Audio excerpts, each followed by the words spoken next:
Hello，大家好，我係 Michael 嚇。咁依家咧，我已經嚟到呢個樓盤嘅樓下啦嚇，就喺呢個錦江國際呢個樓盤啦嚇。咁我依家企喺呢條線咧，就係主幹道嘅金匯大道嚇。呢條大道係通往深圳嘅14號線嘅地鐵站，同埋咧到惠陽一中心同埋廣場啊、人民醫院呢個三和醫院嘅一個必經之路啊嚇。所以呢度係去深圳係非常之方便嘅。咁我依家嘅企嘅位置咧，就係側邊有一個天虹商場啦，大家可以睇得到嘅。呢個係非常之中心一個嚇。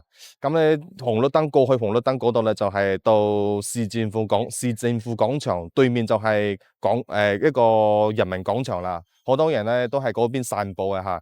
咁依家你事不宜遲，上去呢個花園望一望先。Hello，大家好啊！依家上嚟呢個屋苑啦嚇。咁呢個係天虹商場一個空中花園嘅嚇。咁呢個係總共有6棟組成一個小區啦，總戶數大概1300戶嘅嚇。咁我呢度咧對面咧係一個寫字樓同埋咧一啲成熟嘅小區啦嚇。咁呢個位置係非常之中心嘅，喺呢個惠陽市政府廣場嘅正附即係附近嘅一個小區啦。咁呢度佢入住率係達到90%嘅嗰一個入住率啊嚇。我哋依家咧事不宜遲，上去望望呢個單位先。Hello，大家好，我而家上嚟呢個單位啦嚇。咁呢套房咧係3房2廳1衛1廚房嘅。咁咧身後呢度就係入門嘅呢個地方啦，入戶門。咁都係2層門㗎嚇。呢個係防盜門同埋一個木門嘅。咁呢度我企喺呢位置就係一個呢個客廳啦。咁客廳嘅開間大概係有一個3.2米嘅一個開間嘅嚇。咁咧我哋睇下呢個。行過呢度飯廳呢個位置，飯廳呢個位置咧都可以坐4-5個人咁嘅一個位置嘅嚇。到時呢度放桌啦嚇。咁呢邊咧就係廚房啦。廚房咧係有 L 型嘅一個設計嘅廚房，同埋自帶一個細嘅一個生活陽台嘅，大家可以望一望先。佢呢度咧就可以放洗衣機同埋咧有時曬下衫都可以一個小嘅一個生活陽台。咁呢度就係廚房，但係佢冇做嗰個櫥櫃呢個到時可以做一個靚嘅櫥櫃，呢度可以再改造一下就靚啦。咁你出嚟之後咧，呢邊都係一個陽台嚟嘅，咁可以睇得出呢套房咧係雙陽台啊嗬。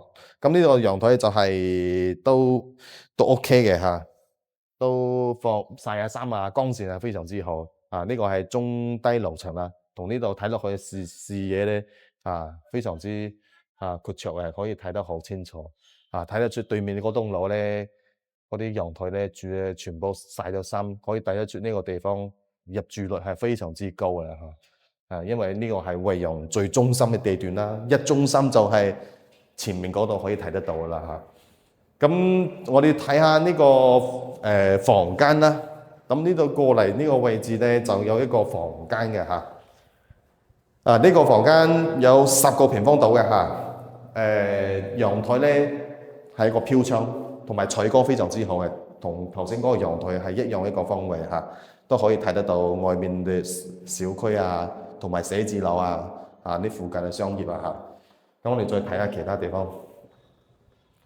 過嚟呢度咧就係洗手間啦。咁呢個洗手間咧大概都有個5個平方度嘅不過都一樣，佢未做嗰個隔斷同埋玻璃門但係面積係唔細嘅。咁你再睇下先其他。咁入嚟行到呢度嚟就係另外一個房間。呢個房間細啲，呢個應該係書房嚟嘅大概係都係6個平方度啦6個平方度，但係佢連住呢個生活陽台所以咧呢個都係一個空氣比較好啲嘅我依家嚟到呢個房間，呢個房間咧係大啲嘅。呢個房間起碼都係差唔多10個平方，同主人房差唔多都係一個飄窗啦一樣係視野非常之好，都睇住外面嗰啲寫字樓同埋住宅樓嘅，睇得出3個房間嘅方位都一樣都係採光好嘅。咁你總結下呢套房先啦。咁呢套房咧面積係94.56平方，3房2廳1衛1廚房嘅業主報價係50萬，首付5萬貸款可以貸45萬，月供係2000蚊一個月嘅咁呢套房咧佢係面積盡信率係比較多啲嘅以前租房咧90幾平方可以租到房間，每個房間咁大咧係好少見嘅。但係咧呢個房就裝修就一般，大家可以睇得到咧，佢裝修就普普通通啦，但係可以執下都幾靚嘅嚇。同埋咧冇家私家電，咩都冇，所以睇嚟咧係比較空曠啲嘅。但呢套房咧地段係非常之好嘅，都係附近都係比較成熟嘅小區啊，商業配套都係齊全嘅。咁大家覺得呢套房咧幾多錢可以賣得出去咧？覺得呢個價錢貴唔貴咧？喺我下方評論可以評論一下啦。咁呢集就到呢度先啦，大家再見。